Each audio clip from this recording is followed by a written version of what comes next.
fantasy football has become an increasing part of the football lives that we have all come to know.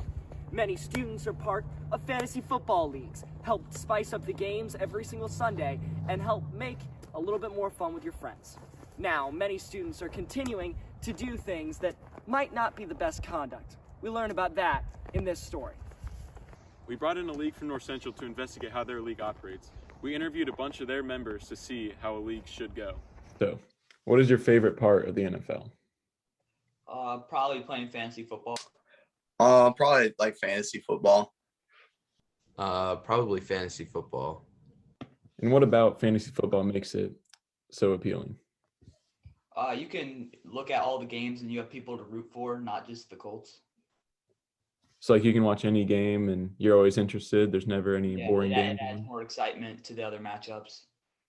Just a fun experience that you can like share with your friends, and you can all get together and you like watch games together, and it's just competition. It's just a fun thing to do with people, you know. And kind of like following the players a lot and like seeing how good they are, kind of like making trades throughout the season. And how do you make the best football team? Well, you can scam like Caleb Faber does, or you can pick up players off of waivers who have been doing good the past few weeks and see what their situation is. Now, fantasy leagues, when they operate well, can be just fun for a group of friends. But when there are people that ruin it, like scammers, a lot of times things can get derailed really fast. Is there anyone in the league that, kind of ruins the flow? Caleb. Yeah, Caleb made a whole bunch of really bad trades with people who didn't know what they were doing, and he'd expose them and get them to make dumb trades with him in his favor. So he had a good team at the end of the year, but he didn't win, so that was good. What effect does this scammer have on the league? Like, what effect does it have on all the players? It just made the league less competitive as a whole.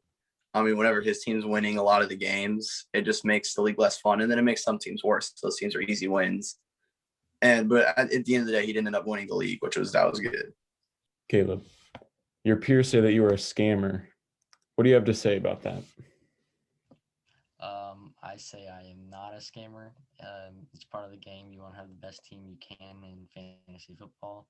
And every trade that I did this year was helpful for both teams. They just, most of the time when you see another team get better, you usually don't like it. So I think that's where people are coming from. And is Caleb's goal to make every single team the New York Jets and himself the Chiefs?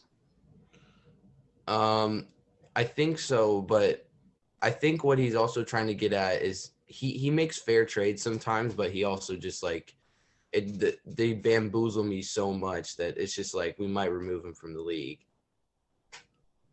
Like, would you say he's a spammer as well? Yeah. No, not like. Do you mean like spammer as in like chat spamming?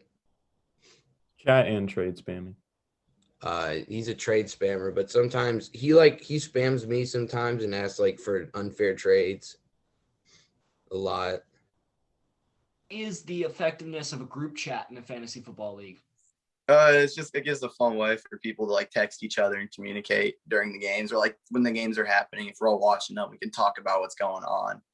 Or I mean, it could be used to talk about trades that are going on, but when it starts to get abused and like people are making dumb trades with the group chat, then that becomes a problem. What about spamming the group chat? They also mentioned that.